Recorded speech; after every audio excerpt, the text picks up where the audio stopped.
Hello अस्सलाम वालेकुम, कैसे हो आप सब। मैं अभी तक इस्लामिक हिस्ट्री के ऊपर 3+ वीडियो बना चुका हूँ। इस टाइम के मुसलमानों ने जंग बदर को जीत लिया था, बट जंग ओहद को हार भी गए थे। बट कैसे?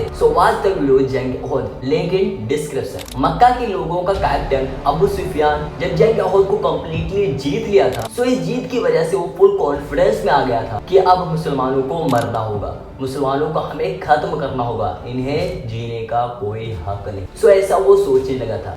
इसलिए वो अपने मक्का से 10,000 लोगों को जोड़ना स्टार्ट किया, मतलब 10,000 लोगों की फौज तैयार करना शुरू कर दी।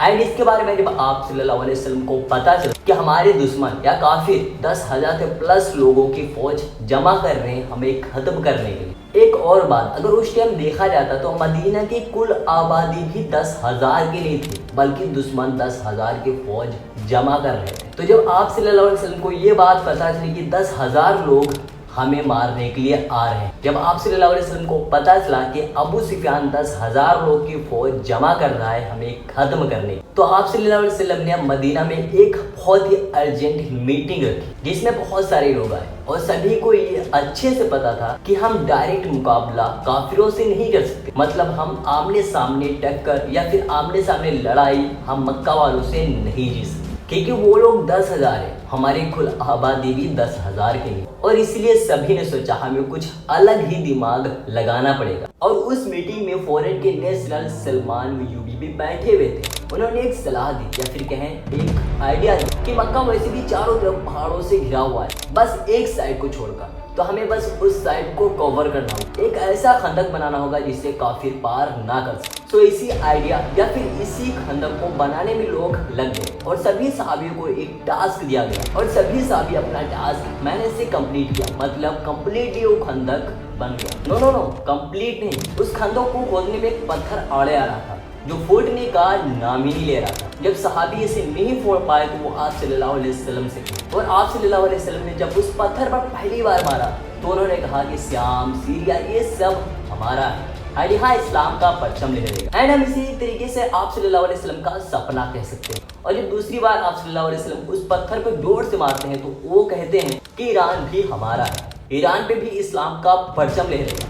ये सपना आप सल्लल्लाहु अलैहि वसल्लम उस टाइम देख रहे थे जब वहाँ पर लोगों के पास या फिर कहूँ सहाबियों के पास खाने के लिए खाना भी नहीं। 10,000 से प्लस के लोग उन मुसलमानों को या फिर कहूँ मदीना के लोगों को मारने के लिए आ रहे। उस टाइम आप सल्लल्लाहु अलैहि वसल्लम श्याम सीरिया ईरान जैसी कंट्री में इस्लाम को फहराने का सपना देख रहे हैं। और आज प्रेजेंट टाइम में आपको पता है कि आप सल्लल्लाहु अलैहि वसल्लम ने उस टाइम ये सपना देखा था और आज इस्लामिक कंट्री है। अब ये खंदक कंप्लीटली खुद चुका है। अब जब दुश्मन मुसलमानों पर हमला करने के लिए आते हैं जिनकी फौज 10,000 से प्लस थी, जितनी मदीना के लोगों की कुल आबादी भी नहीं, बट फिर भी मुसलमान आराम से बैठे हुए थे कि आओ हमला करो, हम बैठे तुम्हें मारने। और जब दुश्मन सामने आए तो वो खुद कंफ्यूज हो गई ये क्या हो गया। बट ये सब कुछ टाइम तक चला, बट फिर भी सामने वाले मतलब दुश्मन के लोगों में से एक जनरल को इतना गुस्सा आया कि वो अपने लोगों के साथ उस स्टेज को पार करके मुसलमानों पर हमला करने के लिए गया। बट हजरत ने उन्हें खत्म कर दिया, मतलब मुसलमानों ने उन्हें खत्म कर दिया और वो पीछे हट गए। अब ये सब देख के सीधा लग रहा था कि अब मदीना के लोग इस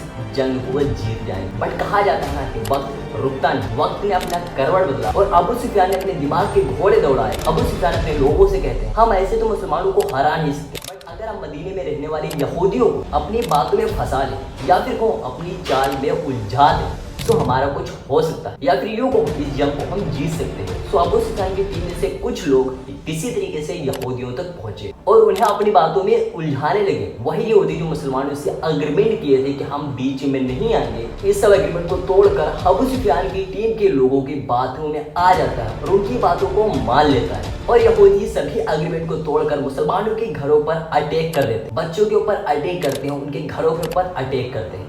अब मुसलमान बीच में फंस जाता है कि अब यहूदियों से लड़ाई करें या फिर अबू सुफियान से या फिर मक्का के लोगों से। अब ऐसी स्थिति में आप सल्लल्लाहु अलैहि वसल्लम को समझ नहीं आ रहा था कैसे इस प्रॉब्लम से बाहर निकले। अब इन सभी चीजों को देखकर आप सल्लल्लाहु अलैहि वसल्लम के पास एक ही रास्ता